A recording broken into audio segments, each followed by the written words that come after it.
할렐루야. 오늘도 주님의 크신 사랑과 은혜와 능력이 함께하는 복된 밤이 되기를 주님의 이름으로 축원합니다. 오늘은 중보기도, 특별히 합심 중보기도에 대해서 함께 말씀을 나누려고 합니다. 오늘 본문에 있는 사도행전 12장은 예수님의 복음이 예루살렘을 넘어 이방으로 확산되어 가면서 유대의 한 종파를 떠나 왕에 의해 국가적 핍박, 정치적 핍박이 시작되는 시점을 이야기하고 있습니다. 그래서 기독교 핍박의 주체가 대제사장에서 국가의 왕으로 바뀌게 되어집니다. 이때 당시 왕은 헤롯 아그리파 1세였습니다. 성경에는 그냥 헤롯 왕 이렇게 되어져 있죠. 이 헤롯 아그리파 1세는 예수님이 태어날 당시에 있었던 그 헤롯 대왕, 이 사람의 손자입니다. 로마 황제 카르이굴라에 의해서 팔레스틴 동북부 지역을 할당받아 분봉왕이 되었습니다. 그러다가 카리굴라 황제가 암살당하고 글라디오 황제가 즉위를 해요. 그런데 이 헤롯 왕이 글라디오 황제에게 굉장히 신임을 받았어요.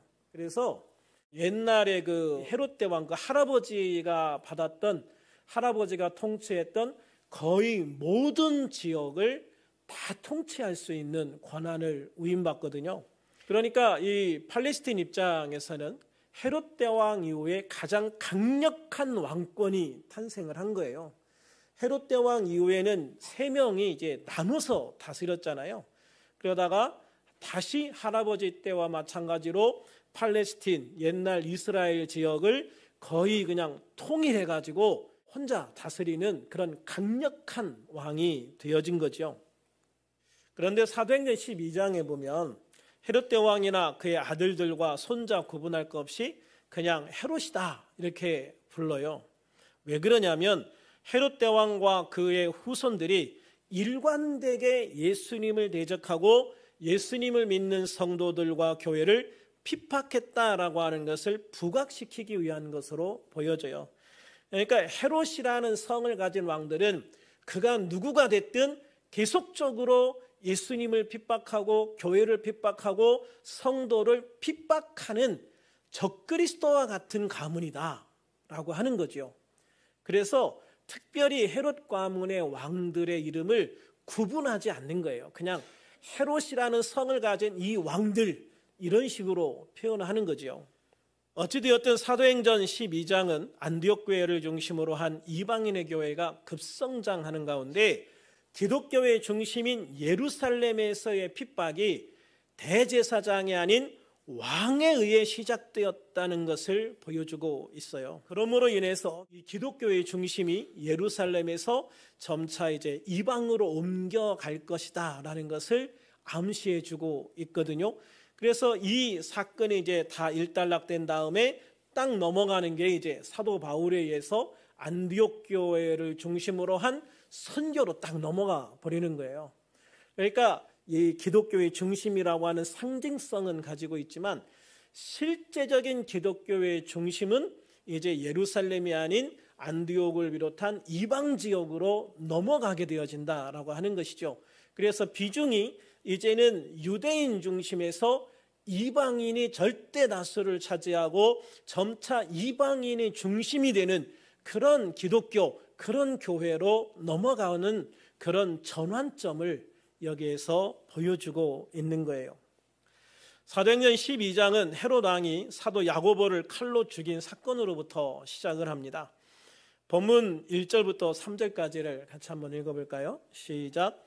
그때 헤롯 왕이 손을 들어 교회 중에서 몇 사람을 해하려 하여 요한의 형제 야고보를 칼로 죽이니 유대인들이 이 일을 기뻐하는 것을 보고 베드로도 잡으려고 할새 때는 무교절 기간이라. 아멘. 헤롯 왕이 이렇게 기독교의 중심 세력인 사도들 중에서 중요한 영향력을 행사하는 요한의 형제 야고보를 잡아 죽여요. 성경에도 보면 사도들 중에서 특별히 3명을 따로 부르실 때가 많잖아요. 베드로, 야고보, 요한이에요. 이 3명이 어찌 보면은 기독교에서 가장 중심적인 인물이 되었던 건데 이 중에서 야고보를 잡아들이는 거예요. 그래서 칼로 죽였다라고 하는 거죠. 아마 참수형을 했던 것 같아요. 이 일을 왜 했느냐 하면 이 헤롯 왕이 유대인들의 호감을 사기 위한 것이었다, 이렇게 본문은 말하고 있어요. 앞에서 말씀드렸듯이 헤롯은 로마에서 태어났고 로마 황제에 의해서 임명되었어요. 그러니 당연히 유대인들의 반발이 있었을 거예요. 반응이 호의적이 아니었을 거란 말이죠. 그런 상황에서 이 헤롯은 자신을 임명한 로마와 유대인들을 동시에 만족시킬 만한 뭔가 일을 해야만 했던 거죠. 그것이 바로 기독교에 대한 핍박이었어요. 로마의 입장에서도요, 급속하게 성장하는, 이 급속하게 확장되는 기독교 세력에 대해서 위협을 일으키며 경계하고 있는 상태였고요. 유대인의 입장에서도 말할 것도 없이 대제사장을 중심으로 한 사두개인 세력과 회당장과 랍비를 중심으로 한 바리새인 세력, 이 모두가 적대적으로 대하던 세력이 바로 기독교였기 때문입니다. 그래서 야고보를 죽였는데 유대인들이 너무 기뻐하면서 왕인 자신에 대한 호감을 표하는 거예요. 그러자 헤롯 왕은 기분이 좋아가지고 한 발 더 나아가서 당시 기독교의 가장 핵심적인 인물인 베드로를 무교절 기간에 잡아서 감옥에 가두어 버리고 맙니다. 그리고 유월절 후에 유대인들 앞에 끌어내어 처형하겠다라고 하는 공지를 내리게 되죠. 본문 3절과 4절 같이 한번 읽어볼까요? 시작. 유대인들이 이 일을 기뻐하는 것을 보고 베드로도 잡으려 할세 때는 무교절 기간이라 잡음에 옥에 가두어 군인 4씩인 4패에 맡겨 지키고 유월절 후에 백성 앞에 끌어내고자 하더라. 아멘. 유월절은 출애굽을 할 때 10번째 재앙에서 시작되어진 절기죠. 이제 장자의 죽음이 10번째 재앙인데 집집마다 어린 양의 피를 문선주에 바르면 이 죽음의 사자가 넘어간다라고 해서 집집마다 이제 어린 양의 피를 문설주에 바르게 되어지죠. 그리고 실제로 그 피를 바른 가정은 죽음의 사자가 넘어가요. 그래서 넘어갔다라고 해서 유월이라고 하거든요. 그래서 죽음의 사자가 넘어간 절기, 이걸 이제 유월절이라고 하는 거예요. 이 유월절은 유대인의 달력으로 1월 14일 해가 질 때부터 15일 밤까지를 말하는 거예요. 이 무교절은 출애굽을 할 때 발효된 반죽을 준비하지 못했죠. 이제 급하게 나가야 되니까 반죽을 하고 거기다 이스트를 넣으면은 어느 정도 시간을 두어서 이 이스트가 이 반죽을 발효시키게 되잖아요. 그러면 이제 부드러운 빵을 만들 수 있게 되어지죠. 그런데 하나님께서 급하게 빨리 준비하고 아침 일찍 나가라고 하시니까 미처 발효된 반죽을 준비를 못하게 되어진 거죠.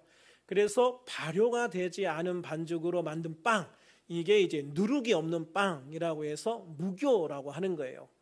그래서 이 무교, 누룩이 없는 빵을 먹는 절기, 그러니까 하나님께서 유월절과 함께 급하게 이스라엘 백성들이 애굽에서 떠나는 것을 상징적으로 대대손손 경험하게 하는 그 절기가 무교절이거든요. 그래서 이 유월절과 무교절 기간은 중복돼 있어요. 무교절은 14일 저녁부터 유월절 양고기와 함께 21일 저녁까지 7일 동안 무교병을 먹으면서 지키는 절기예요. 그러니까 14일부터 15일까지가 유월절과 무교절이 중복이 되어지죠. 그러니까 유월절과 무교절은 거의 어떻게 보면 이제 중복되어지는 그런 절기라고 볼 수가 있는 거죠. 그래서 무교절 기간에 잡았다, 유월절이 지난 후에 처형한다, 이 말은 사실 맞지 않죠. 왜냐하면 유월절은 무교절의 제일 첫 번째, 두 번째 날이 유월절이고 무교절이 이제 나머지 이제 5일간 이어지는 거니까, 그래서 도합 7일간이거든요. 그러니까 여기에서 유월절 후에라는 말은 이 무교절이 끝난 후에라고 봐야 되겠죠. 이 무교절이 끝난 후에 처형하겠다. 그런데 베드로가 무교절 중간에 잡혔잖아요. 무교절 기간에 잡혔잖아요. 그러니까 이게 첫째 날인지 둘째 날인지 셋째 날인지 넷째 날인지 이게 알 수가 없어요. 이 일주일 기간에 어느 날인가 베드로가 체포가 되어진 거예요. 그러니까 이 베드로가 처형되어질 날이 얼마 남지 않은 거죠. 최대한 잡으면 한 5일에서 6일 아니면 3일에서 4일 아니면 한 이틀 정도, 아마 이렇게 제가 봤을 때는 한 2, 3일 정도 남았지 않았나 이런 생각이 들어요. 그러니까 체포돼서 한 2, 3일 후에 베드로가 처형이 예정되어져 있었다, 이렇게 봐야 옳을 것 같아요. 그런데 이렇게 긴박한 상황에서 예루살렘 교회는 무엇을 하느냐? 베드로가 잡혔다는 걸 아는 즉시 마가의 집에 모여서 베드로를 위해 기도하기 시작을 해요. 베드로가 풀려나게 해달라고 간절하게 기도를 시작을 한 것이죠. 본문 5절을 같이 한번 읽어볼까요? 시작. 이에 베드로는 옥에 갇혔고 교회는 그를 위하여 간절히 하나님께 기도하더라. 아멘. 간절히 하나님께 기도하더라. 이 5절을 헬라어로 보면 헤롯 편에서는요, 베드로를 최선을 다해서 잡아 감옥에 가두어 지키고 있고, 예루살렘 교회는 그들이 할 수 있는 최선을 다해서 그리고 계속해서 멈추지 않고 베드로를 위해서 하나님께 기도하였다라는 의미예요. 앞에 전치사 이런 것까지 다 따서 보면 그런 의미로 정확하게 해석을 할 수가 있어요. 교회는 사도 야고보의 처형 외에도 이미 2번이나 베드로를 포함한 사도들이 감옥에 갇혔던 경험을 한 바가 있어요. 사도행전 4장 1절에서 3절에 보면 제사장과 사두개인들이 예수님의 부활을 전하는 사도들을 잡아서 감옥에 가두었던 일이 있고요. 또 5장 17절과 18절에서도 대제사장과 사두개인들에 의해서 사도들이 감옥에 갇히는 것을 보여줘요. 그러나 이 2번의 위기는 죽는 사람이나 이런 사람 없이 하나님의 도우심으로 무사히 넘길 수가 있었죠. 그런데 오늘 본문 15절에 보면 이번에 또다시 위기에 부딪힌 거예요. 그것도 이전과는 비교도 할 수 없는 위기에 부딪힌 겁니다. 더욱이 베드로의 투옥은 야고보 사도의 순교 직후에 있었던 일이잖아요. 그러니까 교회를 말살시키려는 헤롯 왕의 음모가 분명하게 드러난 시점에 베드로가 감옥에 갇혔다는 것이죠. 그러므로 교회는 이번 위기가 전과는 다른 위기임을 직감했을 거예요. 그러므로 교회는 베드로를 위해서 더 절실하게 기도할 수밖에 없는 그런 상황이 되었던 것이죠.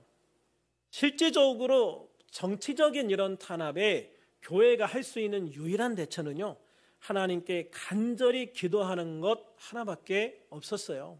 교회가 이렇게 기도하는 것은요, 단순히 헤롯의 폭력에 저항하는 것뿐만이 아니라 교회를 말살시키려는 보이지 않는 강력한 영적 세력에 대항하는 영적 전투이기도 한 거예요. 헤롯 일가는 사단의 편에 서서 교회를 핍박하는 것이라면, 교회는 하나님 편에 서서 사단의 역사를 저지하고 복음을 전파하기 위해서 싸우는 것이죠. 이것을 우리는 영적 싸움 또는 영적 전투다, 이렇게 이야기를 합니다. 그렇습니다. 기도는 영적 싸움입니다. 영적 전투예요. 그것도 치열한 영적 전투인 거예요. 특별히 함께 기도하는 합심기도, 이 중보기도는요, 더 치열한 영적인 싸움을 의미하는 거예요. 개인기도는 혼자 개인이 싸우는 거라면, 합심기도, 중보기도는 이 단체, 즉 부대 단위의 싸움이라고 할 수 있어요. 그러니까 한 명 한 명 개인이 나가서 싸우는 것보다 부대 단위로 나가서 싸우는 게 더 큰 전투가 되어지고 치열한 전투가 되어지고 더 힘든 전투이기 때문에 그렇게 하는 거죠. 그래서 우리가 이 합심 기도한다는 것, 이게 굉장히 중요한 것이다 라고 하는 거예요. 우리가 혼자 싸우는 것은 한계가 있을 수밖에 없어요. 분명한 한계가 있죠. 그런데 함께 싸우면 개인의 한계를 훨씬 넘는 그런 데까지 나갈 수 있는 그런 싸움을 할 수가 있는 거예요. 그래서 함께 기도하는 것이 중요한 것이죠. 교회가 합심해서 함께 기도한 결과는 7절부터 10절에 나와요. 같이 한번 읽어볼까요? 시작. 호련히 주의 사자가 나타나매 옥중에 광채가 빛나며 또 베드로의 옆구리를 쳐 깨워 이르되 급히 일어나라 하니 쇠사슬이 그 손에서 벗어진지라. 천사가 이르되 띠를 띠고 신을 신으라 하거늘 베드로가 그대로 하니 천사가 또 이르되 겉옷을 입고 따라오라 한데 베드로가 나와서 따라갈새 천사가 하는 것이 생시인 줄 알지 못하고 환상을 보는가 하니라. 이에 첫째와 둘째 파수를 지나 시내로 통한 쇠문에 이르니 문이 저절로 열리는지라. 나와서 한 거리를 지나매 천사가 곧 떠나더라. 아멘. 참 놀랍지 않습니까, 여러분? 하나님이 천사를 보내셔서 그 천사를 통해 베드로를 감옥 밖까지 친히 인도해 내시는 거예요. 이 4절에 보면 베드로가 갇혀있는 이 감옥은 군인 4씩인 4패에 맡겨 지키고 있었어요. 그러니까 군인 16명이 베드로 1명을 돌아가면서 지키고 있었던 거예요. 더욱이 6절에 보면은요, 얼마나 철저히 베드로를 지키고 있는지를 볼 수가 있는데요. 감옥 안에 있는 베드로의 양쪽에 군인이 2명이 누워 있어요. 그러니까 베드로를 가운데 놓고 베드로 양쪽 옆에 왼쪽 오른쪽에 군인이 1명씩 누워 있는 거예요. 그리고 이 3사람을 쇠사슬로 연결해 놓은 거예요. 여러분, 빠져나갈 수 있겠어요? 함부로 일어나지도 못하는 거예요. 아마 베드로가 일어만 나도 군인들 벌떡 깰걸요. 베드로 개인으로서는 아무것도 할 수 없는 그런 상황인 거예요. 또한 파수꾼들은 감옥 문 밖에서 또 지키고 있어요. 그러니까 군인이 지키고 있죠. 파수꾼이 지키고 있죠. 정말 도망갈라야 도망갈 수 없는 그런 상태였던 거예요. 그런데 그런 상황임에도 불구하고 하나님은 베드로의 양옆에 누운 병사도, 감옥을 4개조로 지키는 16명의 군인들도, 첫째와 둘째 파수를 보던 간수들도, 잠긴 철문도 천사가 데리고 나오는 베드로를 막을 수가 없었던 거예요. 하나님이 하시고자 하면 아무리 인간이 막아도 별 수 없는 거예요. 또 하나님이 지키시고자 하면 아무리 강한 힘이 쳐들어와도 그 힘을 뚫을 수가 없는 거거든요. 그러니까 하나님이 막으시면 막히는 거고 하나님이 뚫으시면 뚫리는 거예요. 할렐루야. 참 하나님의 놀라운 역사를 볼 수가 있어요. 이것이 교회가 합심하여 기도하는 예루살렘 교회를 향한 하나님의 응답이었던 거죠. 그러므로 우리들은 함께 모여 합심해서 기도할 필요가 있는 거예요. 오직 함께 모여 기도하는 거예요. 이게 우리가 배워야 될 가장 중요한 방법인 것 같아요. 사실 우리도 뭔 일이 생기면 제일 먼저 누구한테 얘기하면 도움받을까 이런 생각하지 않습니까? 실제로 우리가 병원을 간다고 하더라도 위급한 상황에서 병원을 가면 누구한테 얘기하면 빨리 진찰받을 수 있지, 빨리 예약할 수 있지, 이런 생각도 당연히 하잖아요. 그게 사실 어떻게 보면 인간의 모습일 수 있어요. 그런데 예루살렘 교회는 그러지 않았다는 거죠. 사람을 통한 어떤 방법, 또 세상적인 어떤 방법을 동원하려는 생각을 아예 하지 않아요. 그냥 기도. 베드로 사도가 잡혔어. 며칠 있다가 죽는데 야, 우리 함께 빨리 모여서 기도하자. 그거예요. 사실 이게 지금 우리들이 배워야 될, 그리고 우리가 따라야 될 제일 중요한 모범 중에 하나이거든요. 우리는 어떤 문제가 생기든지 함께 모여서 기도할 수 있는 교회가 되어져야 되는 거예요. 기도할 때 하나님의 역사가 나타나기 때문이죠. 그래서 예루살렘 교회는 함께 모여 기도했습니다. 모든 성도가 함께 최선을 다해서 기도했습니다. 멈추지 않고 계속해서 기도했습니다. 그러므로 문제가 있을 때 함께 모여 기도하는 것은 교회가 할 수 있는 가장 좋은 방법이고요. 최선의 방법이고요. 최고의 방법인 줄로 믿습니다. 마가복음 18장 19절과 20절에서 예수님은 진실로 다시 너희에게 이르노니 너희 중에 2사람이 땅에서 합심하여 무엇이든지 구하면 하늘에 계신 내 아버지께서 그들을 위하여 이루게 하시리라. 2-3사람이 내 이름으로 모인 곳에는 나도 그들 중에 있느니라 라고 말씀을 하셔요. 요한일서 5장 14절에서는 그를 향하여 우리가 가진 바 담대한 것이 이것이니 그의 뜻대로 무엇을 구하면 들으심이라 이렇게 말씀을 하시죠. 그렇습니다. 예수님도요, 두 사람이라도 함께 모여 합심하여 기도할 때 무엇이든지 구하는 것은 응답해 주시겠다라고 말씀을 하시는 거예요. 두 사람이라도 함께 모여서 함께 기도해라 라고 말씀하시는 거죠. 그럴 때 내가 너희와 함께 너희의 기도를 도와줄게, 너희에게 힘을 줄게, 너희에게 능력을 더해줄게, 이런 말씀을 하시는 거잖아요. 그리고 또한 우리가 기도할 때는 주님의 뜻대로 구해야 된다라고 말씀하고 있어요. 주님께 영광이 되는 기도를 해야 되는 것이죠. 주님이 절대로 원하시지 않은 방법, 주님이 절대로 원하시지 않는 내용을 이루어 달라고 기도하면 안 된다는 거예요. 사실 그건 아무리 때를 써도 안 되는 기도예요. 응답되지 않는 기도예요. 우리가 응답받지 못하는 것은 기도하지 않기 때문이고, 기도해도 응답받지 못하는 것은 우리가 정욕으로 잘못 쓰려고 구하기 때문이다 라고 말씀을 하시잖아요. 그러니까 중요한 것은 내가 기도할 때 이것이 하나님의 뜻인가, 하나님 안에서 올바른 기도인가, 하나님이 기뻐하시는 기도인가, 이거를 우리가 살피면서 기도해야 되는 것이죠. 그런데 주님이 가장 기뻐하시는 기도 중에 하나는 전도하는 것이고, 또 하나는 치유하는 기도예요. 그래서 전도하기 위한 기도와 치유하기 위한 기도는 절대로 잘못되지 않는다. 그래서 우리가 하나님 앞에 주님의 뜻대로, 주님의 뜻에 합당한 것을 기도할 수 있는 우리들, 최선을 다해서 열심히 합력해 기도할 수 있는 우리들이 되어야 될 줄로 믿습니다. 그러므로 우리들도 함께 모여 기도하기를 힘쓰기를 소망합니다. 몇 명이든 상관없습니다. 많이 모이면 좋겠죠. 그렇지만 예수님의 말씀대로 2명, 3명이라도 함께 모여 합심하여 기도하면 하늘에 계신 하나님 아버지께서 우리들을 위해서 이루게 하실 줄로 믿습니다. 또한 우리들의 기도가 주님의 뜻에 합당한 기도가 되어지기를 소망합니다. 주님이 기뻐하시는 기도를 할 수 있는 우리들이 되기를 소망합니다. 그래서 우리들의 기도를 응답하시기를 주님이 또한 기뻐하시는 그런 기도의 사람이 될 수 있기를 소망합니다. 이 금요 성령치유 예배가 그렇게 우리들이 만들어가는 응답의 시간, 기적을 만들어가는 시간이 되기를 우리 주님의 이름으로 축원합니다.